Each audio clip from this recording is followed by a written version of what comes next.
Hola amigos, ¿qué tal están? Bienvenidos a un nuevo video, a este nuevo canal, a este canal. Vamos a hablar acerca del contexto en el que nace Jesucristo, nuestro Salvador. Para entender mucho de lo que dice, hace, piensa y actúa, cómo actúa Jesús y cómo vive Jesús, es necesario saber el contexto en el que nace, en el que se desarrolla. Entendiendo el contexto, entonces es muchísimo más fácil entender el porqué, los porqués y las motivaciones del Salvador, ¿no?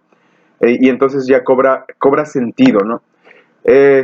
Jesús nace en medio del pueblo elegido. Dios eligió un pueblo entre todos los pueblos de todo el mundo para que este pueblo fuese un pueblo especial, peculiar y santo. Pero lamentablemente este pueblo siempre rehusó aceptar este llamamiento, siempre quiso asemejarse a las demás naciones, a los demás pueblos que eran paganos, idólatras, violentos y malos. Pero Dios quería que un pueblo entre todas las naciones de la tierra fuese santo, fuese puro, fuese elevado, fuese especial, fuese un ejemplo, fuese admirable, fuese igual a Él, fuese como su carácter. Pero este pueblo siempre fracasó en este llamamiento. Este pueblo fue el pueblo judío, el pueblo hebreo. Dios llamó a Abraham y a partir de Abraham, toda su descendencia debía ser un pueblo sagrado, un pueblo santo, un pueblo dedicado a Dios, un pueblo obediente a la ley de Dios. Sin obediencia a la ley de Dios no puede haber santidad, ni puede haber amor, ni pureza, ni paz, ni bondad. Cristo es el fin de la ley, es decir, es el objetivo, es la ley encarnada. La ley de Dios es Cristo Jesús hecha carne, hecha hombre. La ley se hizo hombre. Dios es amor, dice la Biblia. Y la ley es amor, lo dice también el apóstol Pablo, ¿no? El amor es diferentes cosas entre las cuales la ley dice santa, pura y buena, santa, pura y justa. El mandamiento es justo, puro y bueno, ¿no? Entonces, la ley de Dios es el carácter de Dios. Cristo es la ley de Dios, es el carácter de Dios Jesucristo. Y entonces el pueblo hebreo, el pueblo judío debía ser el carácter, reflejar el carácter de Dios en medio de todas las naciones. Pero siempre, como decimos en la historia del Antiguo Testamento, se nos presenta que el pueblo de Israel fracasó rotunda y constantemente en llevar a cabo este propósito divino. Claro, evidentemente también Satanás se presenta tras bambalinas, ¿no? Detrás del telón, como el actor principal que obra contrariando los deseos divinos y los propósitos de Dios. Entonces, durante más de 1000 años el pueblo judío esperó el Salvador, esperó el Mesías. Desde el jardín del Edén se dio la noticia a Adán y Eva de que había de venir el Mesías, de que había de venir un individuo que le pisaría la cabeza a la serpiente y cuyo talón sería herido. Es decir, en Génesis, ahí en capítulo 3, versículo 15, me parece, 3:15, enemistad pondré entre ti y entre la descendencia, el descendiente de la mujer, y entre tú y el descendiente de la mujer. Este te herirá la cabeza, te aplastará la cabeza, pero tú le herirás el talón, le dijo Dios a la serpiente en el jardín del Edén. Este individuo, este descendiente de la mujer que le aplastaría la cabeza al diablo, pues sería Jesucristo, ¿no? Y el diablo le mordería el talón al pisarle la cabeza, le heriría de gravedad, ¿no? En la cruz del Calvario, el Mesías aplastó la cabeza del diablo, pero fue herido de muerte por la serpiente. Entonces, durante miles de años, toda la descendencia del linaje santo esperó el Mesías sin nunca poder verlo. Pero el pueblo judío, después de su cautiverio babilónico, trató de reformarse, pero siempre después de cada reforma venía una apostasía peor. Es decir, Dios trataba de salvarlos, Dios trataba de llamarlos, pero en vano. El pueblo judío siempre rechazó de una manera tenaz, obstinada y terca los llamamientos amorosos y fervientes de Dios a través de sus profetas. Y entonces, después del cautiverio babilónico, durante más de 1000 años el pueblo judío esperó la llegada del Mesías, pero la llegada del Mesías no estaba cifrada en la escritura, en la Biblia. La llegada del Mesías para ellos era anunciada aquí, pero este libro, la Biblia, no era tratado tan valioso como debió haber sido tratado, y entonces esperaban a un Mesías que no tenía nada que ver con el Mesías que aquí se revela, ¿no? Es decir, los judíos agarraban un pasaje del Antiguo Testamento y lo interpretaban a su conveniencia propia, y otro pasaje que decía lo contrario a lo que ellos deseaban, lo ignoraban, ¿no? Es decir, los rabinos, los fariseos y los gobernantes de la nación interpretaban a su conveniencia las escrituras de acuerdo a sus deseos egoístas, orgullosos, avaros y codiciosos, ¿no? Entonces, dice la Biblia, ¿no? Dice Isaías que cuando viniera el Mesías, ¿no? El amado del cielo, para ellos sería como raíz de tierra seca y sin parecer en él ni hermosura. Es decir, el Mesías no iba a parecer algo insignificante, ¿no? Dice Isaías, raíz de tierra seca, sin parecer en él ni hermosura. Y entonces así dice Isaías 53:2, ¿no? Isaías 53, todo el capítulo de Isaías 53 es un capítulo que habla sobre el Mesías sufriente, el Mesías que iba a ser humillado. Hay otros pasajes del Antiguo Testamento donde claramente se dice que el Mesías iba a ser un rey libertador, un gobernante poderoso, no solo de Israel, sino de todo el planeta Tierra, ¿no? Pero los judíos se quedaban solo con esos pasajes del Mesías glorioso e ignoraban al Mesías sufriente que anuncia el Antiguo Testamento, ¿no? Y entonces Isaías 53 habla del Mesías y dice, subirá cual renuevo delante de él, es decir, el Mesías, y como raíz de tierra seca, no hay parecer en él ni hermosura. Le veremos más sin atractivo para que le deseemos, sin atractivo, dice Isaías. Despreciado y desechado entre los hombres, varón de dolores, experimentado en quebranto, y como que escondimos de él el rostro, fue menospreciado, por herido, y lo tomamos, le tuvimos por azotado, por herido de Dios, y no lo estimamos. Ciertamente llevó él nuestras enfermedades y sufrió nuestros dolores, y le tuvimos por azotado. Mas él fue herido por nuestras rebeliones, molido por nuestros pecados. El castigo de nuestra paz fue sobre él, y por su llaga fuimos nosotros curados. Entonces, todo Isaías empieza a hablar de un Mesías sufriente, un Mesías sin atractivo, un Mesías sin gran pompa mundanal y terrenal, ¿no? Un Mesías humilde, pobre, sencillo, sin atractivo a la vista humana. Y los rabinos judíos, la nación judía, ignoraba este y muchos otros pasajes que hablaban de un Mesías humilde, sencillo e humillado. Y se quedaban solo con un Mesías glorioso, ignorando así que iban a haber dos facetas de la obra del Mesías. La primera faceta, un Mesías humillado, torturado, pobre y sencillo, y la segunda faceta, un Mesías glorioso y todopoderoso y gobernante de todo el mundo, exaltado en riquezas, poder y honor. Esas eran las dos facetas del Mesías, pero los judíos solo anhelaban la segunda faceta, no anhelaban la primera. Y entonces, cuando el Mesías llegó, los judíos estaban esperando ser librados de los romanos. Ellos habían sido esclavizados por los romanos, y siempre Dios trató de que el propósito de él se cumpliera de la buena manera o de la mala manera. La buena manera era que los judíos obedecieran su ley y fueran una luz en todo el mundo y todas las naciones.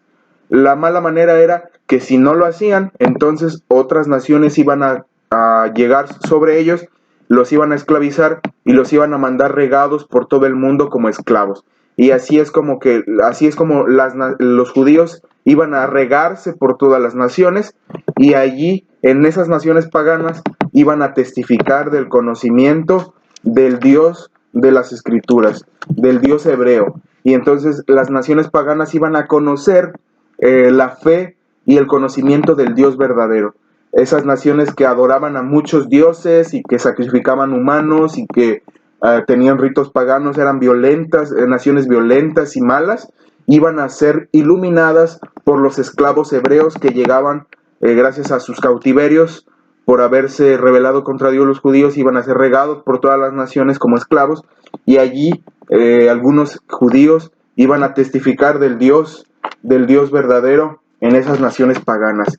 Muchos sacerdotes judíos que fueron fieles, no toda la nación fue toda absolutamente malvada, siempre ha habido pequeños grupos que han sido fieles en medio de tanta apostasía, y muchos sacerdotes judíos fueron martirizados por negarse a adorar dioses paganos y por negarse a quebrantar el sábado, etcétera, ¿no? Los judíos, ciertos judíos se mantuvieron fieles y firmes a sus convicciones religiosas y a la palabra de Dios, y fueron llevados ante reyes para exponer el conocimiento del Dios hebreo ante reyes y gobernantes paganos, ¿no? Así, de los más claros ejemplos pues fueron el ejemplo de Daniel y Misael, Ananías y Azarías, ¿no? Los tres jóvenes hebreos que fueron echados al horno de fuego, Daniel en el foso de los leones, con el rey, con los reyes de Babilonia, y después con Ciro, rey de Persia, ¿no? Entonces, así es como Dios se propuso llevar su conocimiento a las demás naciones. Él no quería que así fuera, pero pues el pueblo judío nunca quiso cooperar de la mejor manera con Dios, y entonces Dios usó el castigo y la disciplina para corregirlos, siempre con amor, siempre tratando de salvarlos de la ruina, siempre tratando de salvarlos de la guerra y de sus enemigos, siempre antes de que Dios permitiera que otras naciones llegaran y los esclavizaran, siempre los llamó a arrepentirse, siempre los llamó a evitar el desastre. Pero los judíos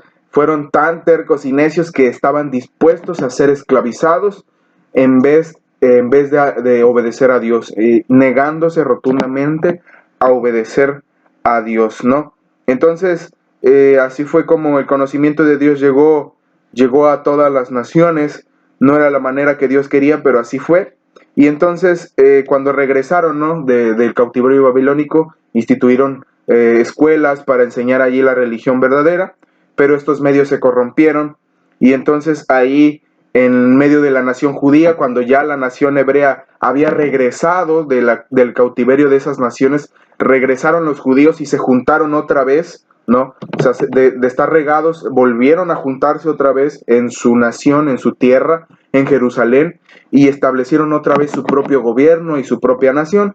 Pero otra vez llegó la apostasía, otra vez llegó la desobediencia, y los judíos entendieron muy poco de los sufrimientos que sufrieron, ¿no? Y hasta el día de hoy, la mayoría del pueblo judío rechaza al Salvador, rechaza al Mesías sufriente, y entonces al rechazar al Mesías sufriente, no podrán... Y entonces el paganismo se mezcló con la religión judía, y entonces la nación se volvió a corromper con idolatría y con paganismo, ¿no? Entonces los judíos perdieron de vista que los sacrificios del templo, la economía de los judíos, todo señalaba a un Mesías sacrificado, a un Mesías degollado, a un Mesías sufriente. Pero la nación judía siempre perdió de vista este hecho, que el verdadero Cordero de Dios que quita el pecado del mundo es Jesucristo. Pero la nación judía se negó a ver esto, y entonces en el sacrificio del Cordero que hacían en el templo y que hacían constantemente con los sacrificios de otros animales, simplemente y llanamente creyeron que Dios es un Dios que necesita sangre de animales para aplacar su ira. Y este es un concepto pagano, este es un concepto erróneo, pero el concepto verdadero es que Dios mismo se sacrifica para que los humanos vivan. El Cordero de Dios representa a Dios, es su sangre que derrama Dios para salvar al hombre. No es que Dios demande la sangre de otro para que los perdone, sino que Dios derrama su sangre para perdonar al hombre. Y entonces perdieron de vista aquel que prefiguraban los símbolos, y se quedaron solamente con el símbolo solo. Y entonces, como su religión excluida de Cristo, es decir, sin Cristo, su religión no les llenaba el corazón, inventaron más ritos y más ceremonias religiosas que las que ya estaban en el Antiguo Testamento. Inventaron más y más y más y más ritos y más ceremonias y más órdenes y más mandamientos y más que no estaban en la Biblia, sino que los rabinos judíos la inventaron en el Mishnah, en el Midrash, y en tanta el libro judío se les ocurra, más y más órdenes y más órdenes y más órdenes y más órdenes, y entonces la religión judía llegó a convertirse en un yugo de esclavitud horrible, terrible y imposible de guardar, imposible de llevar, imposible de obedecer, y así fue como Satanás hizo que la religión judía, que debió ser no solo atractiva, sino verdadera, pura y santa, llegó a convertirse en una religión odiosa, no solo para los judíos, sino para las demás naciones alrededor. Y entonces era así como medían su santidad, ¿no? Por la multitud de sus ceremonias, mientras su corazón estaba lleno de hipocresía, avaricia, maldad, homicidio, orgullo y tanta porquería, ¿no? Que puede surgir del corazón humano, ¿no? Y entonces era así como Satanás deseaba hacer creer al hombre que el mismo argumento que Satanás usó en el cielo, que la ley de Dios no puede guardarse, que la ley de Dios es injusta y que es gravosa y que es imposible de obedecer, y que la ley de Dios es mala e imperfecta. Es lo que trataba de hacer creer Satanás al hombre en la tierra. Y así fue como engañó a los ángeles en el cielo. Satanás diciendo que la ley de Dios no puede obedecerse, que es injusta porque es demasiado exigente. La ley de Dios es demasiado exigente, dice Satanás. Pero Cristo vino a desenmascarar ese engaño y dijo: en su humanidad, tentada y con grandes deseos de pecar, pero sin ceder a la tentación, Cristo se aferró y se negó a pecar y guardó la ley de Dios como hombre, como tú y como yo la podemos guardar, conectados al poder todopoderoso de la omnipotencia del cielo. Y Cristo se mantuvo sin pecar. Cristo se mantuvo desengañando y desenmascarando ese argumento de Satanás, diciendo que la ley de Dios no puede obedecerse, ¿no? Pero así fue como Satanás introdujo más ritos y ceremonias a la religión, a la religión judía, ¿no? Y entonces así fue como la nación, los dirigentes de la nación esperaban un Mesías que les diera riquezas y alimentara su ego y orgullo mundanal. Y como la nación estaba subyugada por el poder romano y estaba esclavizada por los grandes impuestos, por la tiranía de Roma y aparte por el pesado yugo de la religión judía, todo esto se mezclaba para anhelar un Mesías que cambiara el sistema de cosas, anhelar un Mesías que los librara de los romanos y que les diera riquezas terrenales. Y ese era el Mesías que se esperaba. Y cuando nació Jesucristo, cuando nació el Mesías de las Escrituras, un Mesías humilde y sufriente, fue así como Satanás preparó el terreno para que los judíos rechazaran la primera faceta del Mesías y por lo tanto la segunda, rechazaran al Mesías verdadero y esperaban un Mesías falso, un Mesías que no cumpliría con sus expectativas falsas, que no estaban cifradas en la sola palabra de Dios, ¿no? Y entonces fue así como los judíos se prepararon para rechazar al Mesías con sus sentimientos pecaminosos y con su incredulidad en la palabra de Dios y con el fraude, el cohecho y demás cosas, ¿no? Los romanos, dice aquí, reclamaban el derecho de nombrar al sumo sacerdote o removerlo, y este cargo se conseguía con frecuencia por el fraude, la corrupción y el homicidio, ¿no? Así fue como el sacerdocio se volvía cada vez más corrupto, el sacerdocio judío, ¿no? Los líderes, la más grande autoridad religiosa de la nación, era un homicida y un corrupto, ¿no? Y entonces poseían gran poder político aún, a pesar de que estaban bajo el poder romano, pero el Roma seguía teniendo la última palabra, ¿no? Y entonces fue así como los estallidos de violencia eran continuos, el contexto era caótico, mucha violencia, mucha revolución, insurrección, descontento nacional, es decir, era un desastre total la situación espiritual y nacional y económica y social de la nación judía.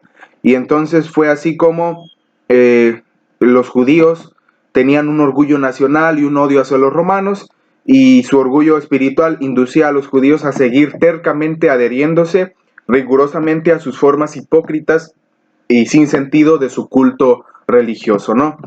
Y entonces los sacerdotes trataban de mantener una reputación de santidad meramente externa, de hipocresía, es decir, de apariencias, cuando por dentro estaban llenas de corrupción, y de avaricia, ¿no?